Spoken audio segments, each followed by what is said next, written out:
one of our top stories now. The United States has delivered a written response to Moscow over Russia's demands to de-escalate tensions on Ukraine's border. James Carden is a former US State Department advisor. He joins me live now from Washington, D.C. James, thanks again for your time. So that is the development this morning, that letter, I suppose, has been written. We don't know what's in it, though, so I suppose it's hard to elaborate much more on that. But what do you suspect would have been in it, and what is the likely response going to be from Vladimir Putin? Well, I think the response is going to be to the original Russian request that the U.S. stop expanding NATO is rejected. I'm not that surprised by that. There's no support among the governments, the NATO governments, to comply with such a request from the Russians. Some of us thought that that was kind of a starting point to a negotiation, and I kind of thought that the real point of the initial Russian letter was to make some headway in getting Kiev to the negotiating table and to get them to start implementing the Minsk Protocol, which was signed by Russia and Ukraine in 2015. Yeah. Putin's response, that's anyone's guess. I would say that it wouldn't shock me if the Russians do decide to launch an invasion now, because it's cold over there, and you can launch an invasion right now. The problem is when spring comes, it's going to be hard to move those armored battalions boggy ground through Ukraine. So it might be happening. It might be happening sooner than we had anticipated. Maybe during the Winter Olympics, when all the focus is on China, James. Well, that happened, a lot of people point out that happened in 2008, Sochi. When the Russians themselves were hosting the Olympic Games and when they rolled into Georgia.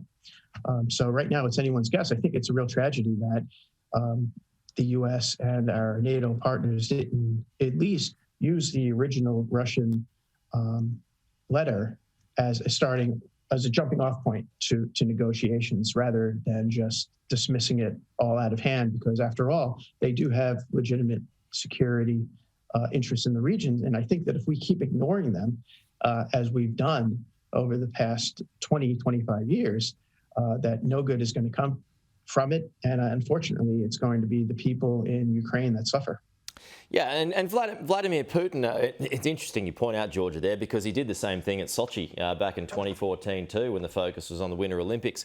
So he seems to be, he's got a playbook there that he likes to refer to. But Putin, he can't turn back now, can he, without any kind of gain, because that would be seen as a weakness, right? So for him to pull back, he's going to need something substantial, right?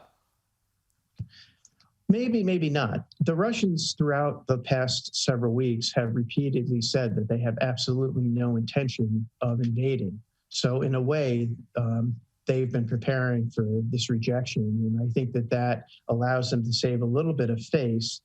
I would point out that the predicate to the Georgia invasion in 2008 during the Sochi Olympics was something that happened in February of that year. And in February of that year, NATO convened in Bucharest, and they pledged that Ukraine and Georgia would become members of NATO. So it all kind of ties back to these pledges of expanding NATO to include members of the former Soviet Union. When it comes to the US, there doesn't really appear to be any appetite for war. There's too many problems on the domestic front that should be prioritised. I'm just looking at the map of Ukraine and where Russian forces are. I mean, Ukraine's basically surrounded by Russian forces to the south, to the east, to the north. I mean, Putin could go and grab it if he wanted it, right? But he hasn't done that yet.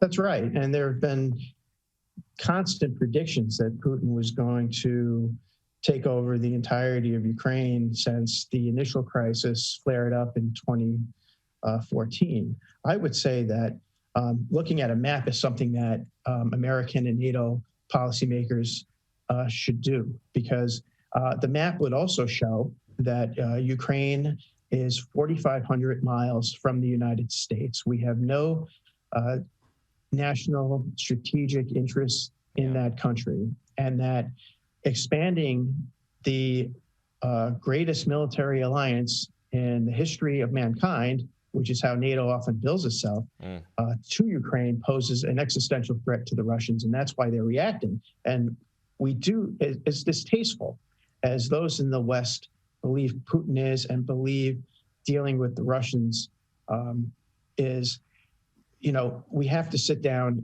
and figure out a way forward, or the Russians are going to move. All right, James, good to get you with us again. We'll talk to you again soon. Not ending anytime soon, that's for sure. Thanks for your time, James. Right. I appreciate it. Thank you.